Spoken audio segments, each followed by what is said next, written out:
Now we move on to diabetes in pregnancy. What are the important points that you should know about diabetes in pregnancy? First of all, the types. For diabetes in pregnancy, remember there are two types of diabetes in pregnancy. The first is gestational diabetes mellitus. That means diabetes which develops during pregnancy. So, diabetes during pregnancy, and this, like preeclampsia, develops usually after 20 weeks of pregnancy. And this is because pregnancy itself is a diabetogenic state, and the hormones, as the placenta develops, the placenta secretes more and more hormones, the human placental lactogen, estrogen, progesterone, cortisol. All these have a strong insulinogenic, anti-insulinogenic action, so they act against insulin. And already a woman is prone to developing diabetes, she will be pushed into diabetes, and this is called as gestational diabetes mellitus.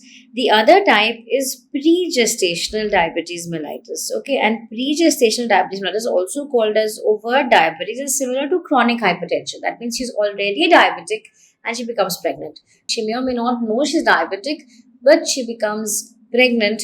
Okay, and then it's our job to test to see whether she knows her diabetic status or not. Okay, so these are the two types of diabetes in pregnancy. Now, accordingly, we screen for diabetes in pregnancy. So, when the woman comes to us in the first trimester of pregnancy, if she tells us she's diabetic, well and good. But if she doesn't tell us, or she doesn't know, or she's never been tested before, what's the first thing we do? We test in the first trimester of pregnancy for overt diabetes or pre-gestational diabetes. How do we do this? We get her FBS, or we can also get an RBS, or we can get an HbA1c done. A FBS more than 126 and RBS more than 200, or HbA1c more than 6.5 means that she is indeed overt diabetic. But if she is not diabetic and these values come, whatever test you do, the value comes normal, when do we screen her again? We call her back between 24 to 28 weeks of pregnancy, where we do what is called the 75 gram OGTT test. What is this test? This is a test where we first take off the fasting blood sample of the woman. Then we give her 75 gram of glucose mixed in water, which she has to drink over 10 minutes. And then we check her sugar values at 1 hour and 2 hours. So the fasting, the normal values are 92 for fasting, 180 for 1 hour, and 153 for 2 hours. And this is important to remember because it's come as a question. Even this has come as a question. So 92, 180, 153 are your cutoffs. Any one value abnormal, she is gestational diabetes. So at 24, 28 weeks, we're testing for gestational diabetes mellitus. And this two-step screening test, once in the first trimester, once in the second trimester, is recommended by the International Association of Diabetes in Pregnancy Study Group. So these are the international guidelines. But remember, in India, in many centers, or in many populations, it's not possible because ours is a very low resource country. The patient comes once, she may never become again if you ask her to come fasting, right? So in India, what do? We are going to do the DIPSI test. So the DIPSI test is going to be done, and the DIPSI test is for diagnosing GTM. Ideally, between 24 to 28 weeks, this should be done. And what is this test? This is giving, irrespective of her prandial state. She may be fasting, she may just have had a samosa. It doesn't matter. We give her 75 gram glucose and check the value. Even with the glucometer, you can check the capillary blood glucose level. And if it is more than or equal to 140, she is gestational diabetes mellitus. So this is DIPSI. DIPSI is the simpler one. You're doing testing everybody irrespective of the prandial status. And this is done in India because ours is a high incidence area. Diabetes is common, so is GTM. You don't want to miss the patient, okay? Because if you diagnose it on time, you can prevent so many complications. That's why, so all these are asked. Question has come from first trimester testing, from the IAD-PSG guidelines of 24, 28 weeks to the DIPSI guidelines. But DIPSI is something you should know because it is specific to our country. Now, coming to complications of diabetes in pregnancy, what are we worried about in a woman who is diabetic? We are worried about several things. If she is overt diabetic, that means she is already diabetic and she conceives. She's at a higher risk of abortions.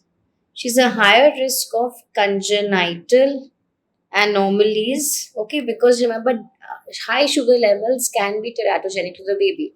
So in this, the highest incidence is of cardiovascular anomalies. Also neural tube defects are seen. That's why it's important to start these women preconceptionally on high dose of folic acid.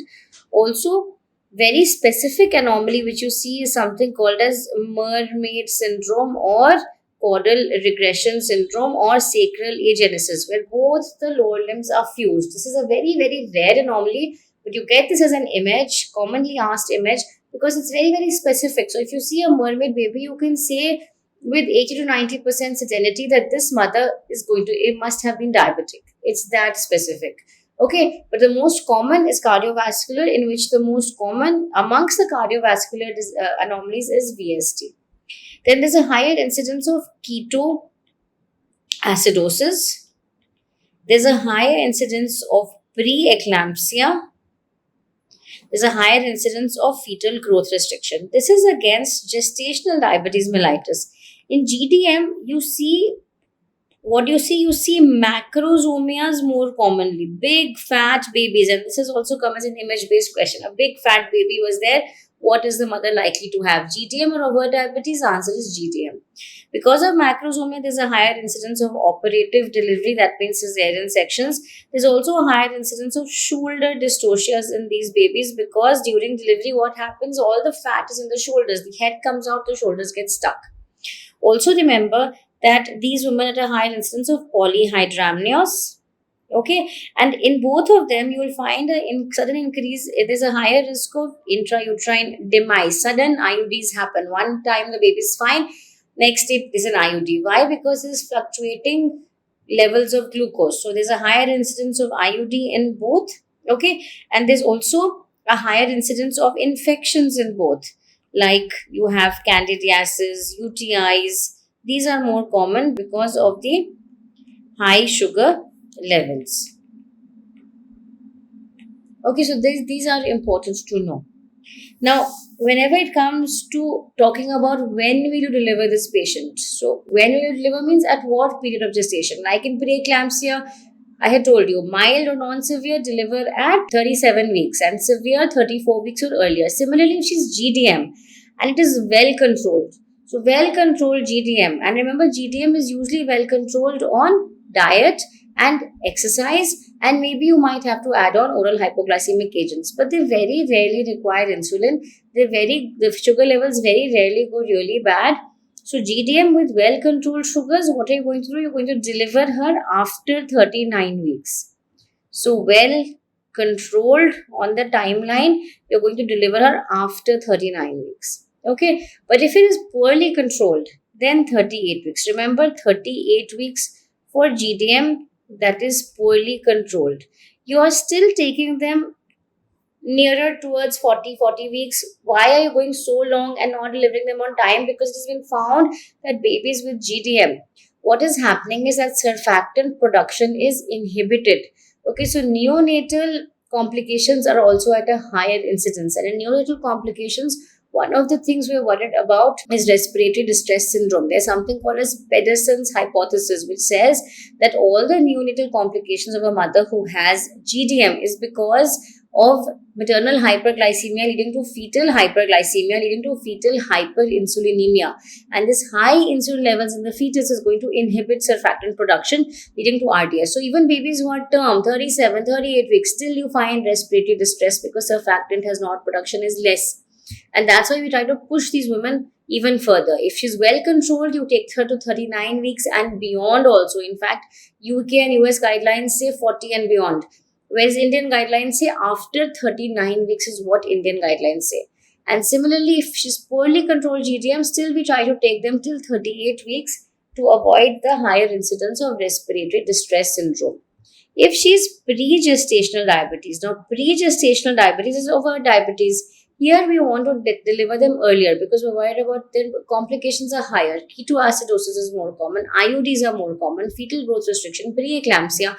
So if it is well controlled pre-gestational diabetes, and these women usually are on insulin, then 38. So 38 for well controlled overt diabetes and 37 for poorly controlled overt diabetes. Okay, now what precautions to take during labor for these women? Remember, avoid going past states, avoid beta mimetic drugs for tocolysis because, and this comes as a question, because beta mimetic drugs like isoxsuprine, terbutaline, these cause hyperglycemia. Anticipate shoulder dystocia, anticipate postpartum hemorrhage. There's a higher incidence of cesarean delivery. In fact, the ACOG recommends that if the estimated fetal weight on ultrasound in a diabetic woman is more than 4.5 kg, it is a direct indication to do an elective cesarean section because of the very higher incidence of shoulder dystocia and the higher risk of birth injuries. Okay, but in normal women, non-diabetic, what is the cutoff we take for weight to do a cesarean? It is 5 kg. So more than 5 kg, we do a cesarean section if she is not diabetic. But in diabetic mothers, the guidelines for doing a cesarean is more than 4.5 kg estimated fetal weight on ultrasound. Now, a question in the INI which commonly they ask is insulin management for labor induction. This table is from Williams, very important table. So, if a woman is, say, diabetic, say she's over diabetic, well controlled, you want to deliver her at 38 weeks, she's on insulin. You call her the next morning for induction of labor. So, what do? You give her, tell her, take your evening dose, but skip the morning dose. And when she's admitted, you start her on normal saline at 100 to 125 ml per hour and check her hourly glucometer blood samples. Where if it's going beyond 100, then you add 1 to 1.25 units per hour in the normal saline drip that is going on and continue checking levels hourly. If the glucose levels, however, go very down, if it goes less than 70, then change from normal saline, start her on 5% dextrose to improve the glucose level. So this question comes very often on insulin management in a patient who is during labor. What do you do or how do you check the insulin levels? And this table is just telling us what we've already discussed, the differences between GDM and pregestational diabetes. GDM is diagnosed during pregnancy, whereas pregestational diabetes is present before pregnancy, but it can be diagnosed maybe in a woman who doesn't know her status, is diagnosed in the first trimester by either a raised HbA1c or a raised FPG or a raised RBS also. Here we do a OGTT at 24 to 28 weeks. You can do the IAD-PSG one. The IAD-PSG has a fasting, a 1 hour and a 2 hour value. Or if you're doing the DIPSI, more than 140 is what the DIPSI says. Okay. Mortality rate is more in the latter half of pregnancy in GDM, but in pregestational, you also have a higher incidence of congenital anomalies and spontaneous abortions. Ketoacidosis is uncommon in GDM, but it is more common in pregestational diabetes. There is no end organ complication in GDM, whereas in pregestational, you have nephropathy, retinopathy, preeclampsia. All these are much more common. Diet and exercise is sufficient in majority of patients with GDM. Very rarely you might have to add oral hypoglycemic agents, of which the safest are metformin and glyburide. Whereas in pregestational diabetes, they usually require insulin. Okay, and ketoacidosis is very, very common. Okay, they are also prone for type. So both GDM and of course pregestational, they are more common to develop metabolic syndrome later on in life.